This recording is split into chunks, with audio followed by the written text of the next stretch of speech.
Today I'm going to talk about the trills and the embellishments and decorations in Scarlatti's Sonata number 6K9. It's the famous pastoral. It's often called the pastoral. It's very peaceful because of the 6/8 and the legato at the beginning, the opening theme.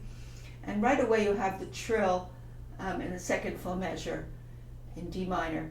So I'm going to do this very slowly to try to show you how many repercussions I tend to use. It doesn't mean you have to use the exact number of trill repercussions that I use. You may be able to play more as long as they don't get squeezed in and they don't sound mechanical. You want to have a trill that, believe it or not, is fast melody. It's melodic.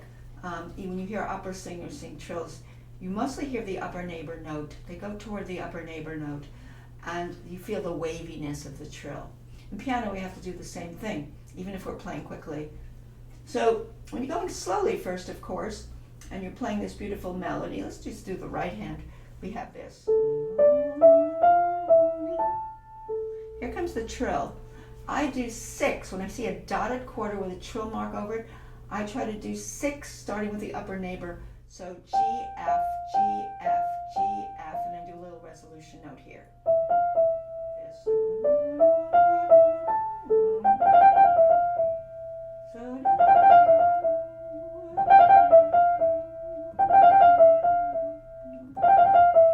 That's a good trill right there. You have to keep playing with that trill to get just the right sound. So slow-mo again. 1, 2, 3, 4, 5, 6. Da, da, da, da, da, da, da, as if you could sing it. And then, of course, you incrementally play it quicker, not losing that melodic content that's inside of it.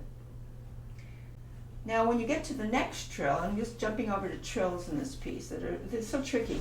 The next one is a dotted quarter again, but this one's tied over to an 8th note.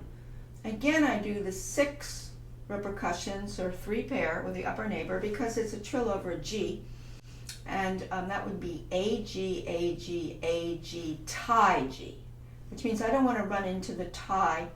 I want to hear the tied note without an extra trill running over it. So it would be like, comes out of a scale before it. And then we start the trill.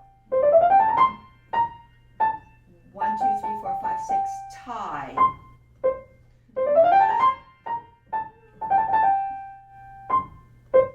That's basically it. On these trills, you'll be very loose. You can always practice the side-to-side motion. It helps loosen up the trill, believe it or not, what I'm doing, rotating now. And then I do the trill. I practice side to side. And I just... It loosens you up because it keeps your wrist nice and loose, and you have little bits of rotation there so you don't get tight. Now he has a shorter trill because he's going into a quarter note to an 8th note. The trill's over the quarter note. This time it's not a dotted quarter, so I do 4 repercussions, or 2 pair of E, D, E, D, because the trill's on a D note. So I do the upper neighbor. Start the trill on the upper neighbor. We start with this one. They're in close quarters, the trills. You have to be very, very relaxed in your arms and your wrists. So if you combine the whole thing, you get tie up, and he does it again. Now, in order to be musical about this, and you have like repetitious trills, and you have what's called echo measures or twin measures, you would probably do an echo on the second trill that I just did.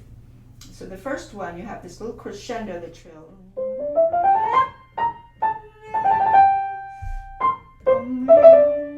Echo this one. So when I had the same E, D, E, D, C trill, the second time I did an echo of it. And actually he writes that in the music. He does have an echo indicated because this is what Scarlatti was known for, were echo phrases with repetitions, even little fragments. You do little echoes. So you have to be aware of how do I get the echo with lighter arm weight. Lighter arm weight filters down to your fingers. It's not that you're pushing your fingers any harder or any less hard. is that your arm is giving you the buoyant energy, which is transmitting lighter arm energy to your fingers, not the other way around. So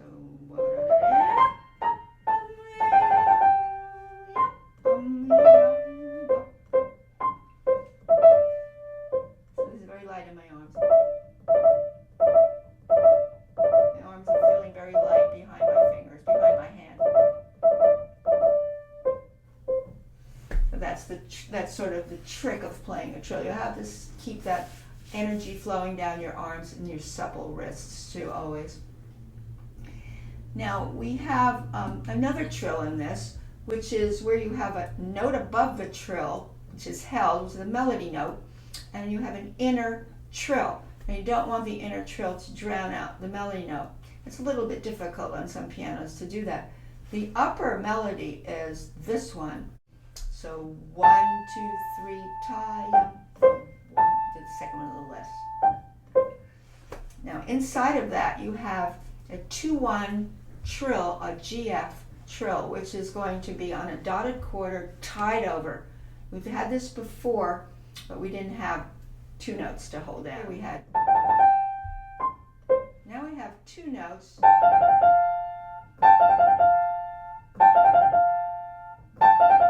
I want to bring out that A more.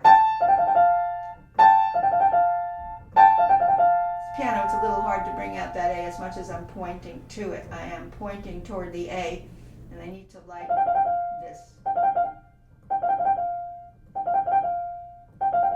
1, 2, 3, 4, 5, 6, tie. 1, 2, 3, 4, 5, 6, tie. Tie.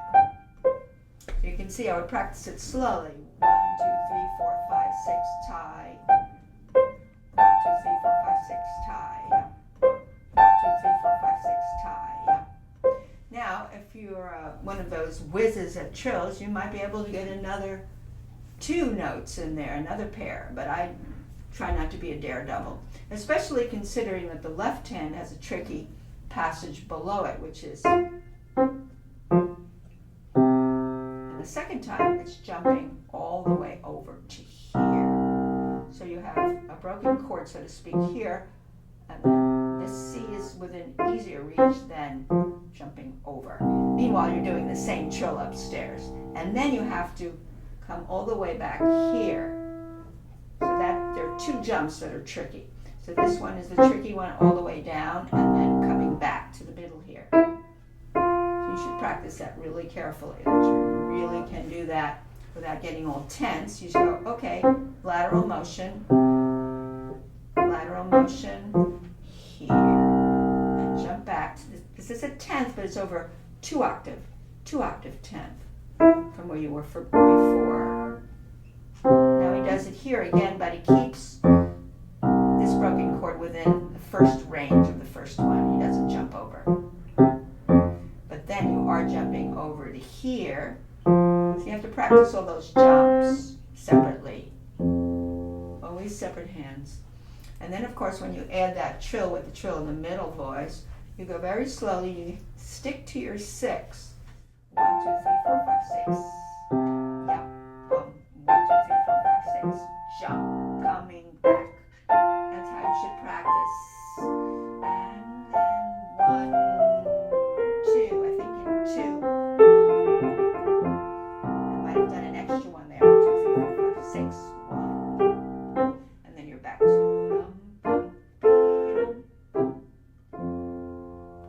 Now at the end of this section, you have, again, the trill on the lower voice, and you have the melody held upstairs. So at the end, and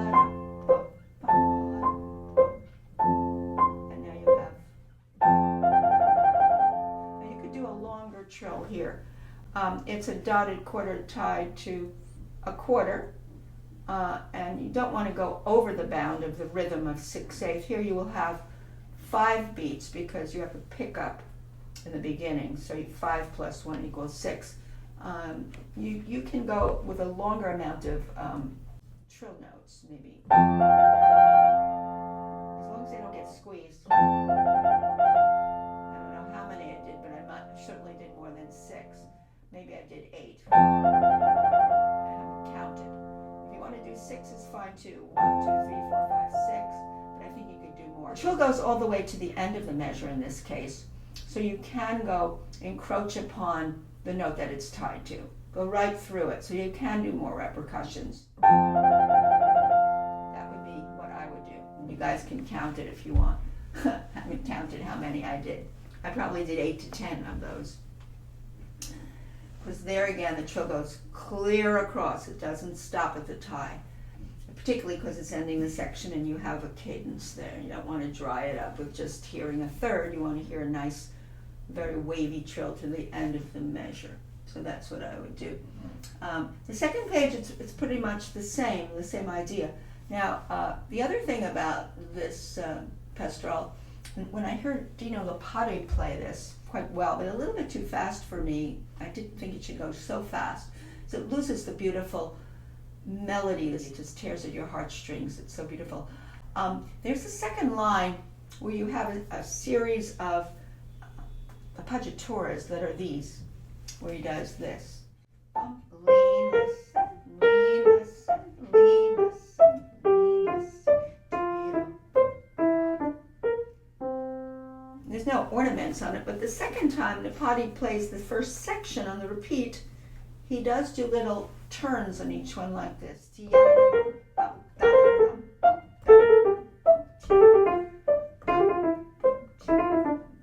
Which is very nice.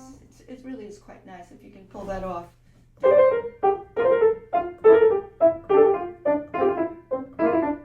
So that's just giving you an idea. Of course, you practice it slowly first. Now, on the left hand, you have some finger switches, which I think are rather important. You have this. 3, 2, 3, 2, 3, 2, 3, 2, 3, 2, 3. That gives you more definition for that, especially when he has tenuto marks where the first one he's leaning on and the staccato note is less. The finger switching is very good so you have, what do we have here? 2, 2, 3. We don't have a finger switch till here. 3, 2, 3. There's the wrist motion. Bum, bum, bum, bum. Of course, you want to make a diminuendo over this whole set of sequences. Start with a little more.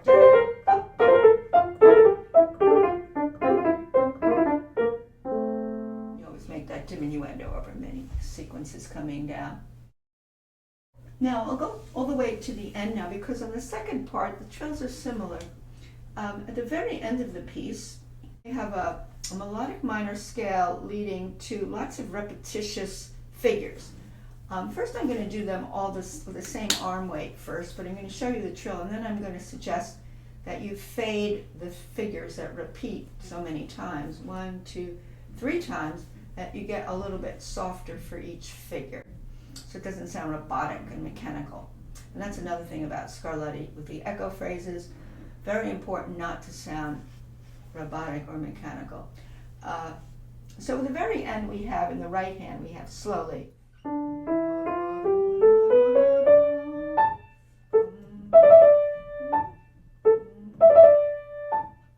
then we have a free trill here. Use 3-1 or 3-2, whatever works better, or 3-2-3-1. That's a trill I often use with Mozart, with a long trill going across a whole measure. Because the reason it works so well for really long trills is you don't get fatigue with 2 fingers, you distribute it among 3 fingers. You distribute energy among 3 fingers, so you can go on longer, forever. Yes. Forever you can do that. Anyway, the very end here, I use the 3-2-3-2 trill, and I just do 2 pairs. You can see me doing that. Or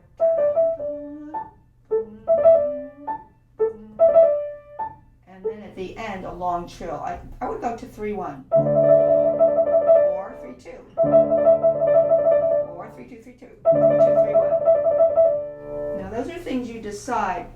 If I have a trill in a previous measure using, let's say, a 3-2, I get relief by going a closely spaced trill to a 3-1, because again, it's the distribution of energy and it's gives a change of that energy over your trill fingers. Now another way to practice a trill is a side-to-side motion. This is just practicing.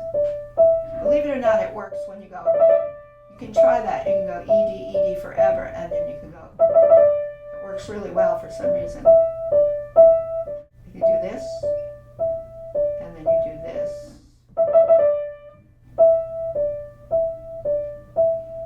You can see that works nicely. So at the very end, where you have the cadence,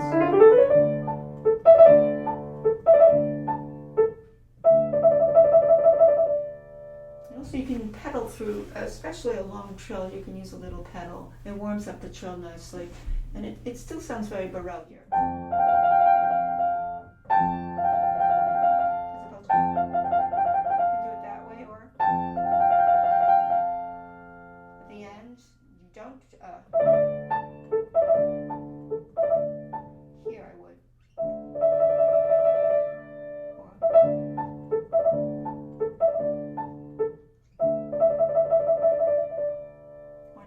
Or not use pedal, but very slightly you could use pedal at the end. So that's pretty much what I do with the trills. I hope this was helpful.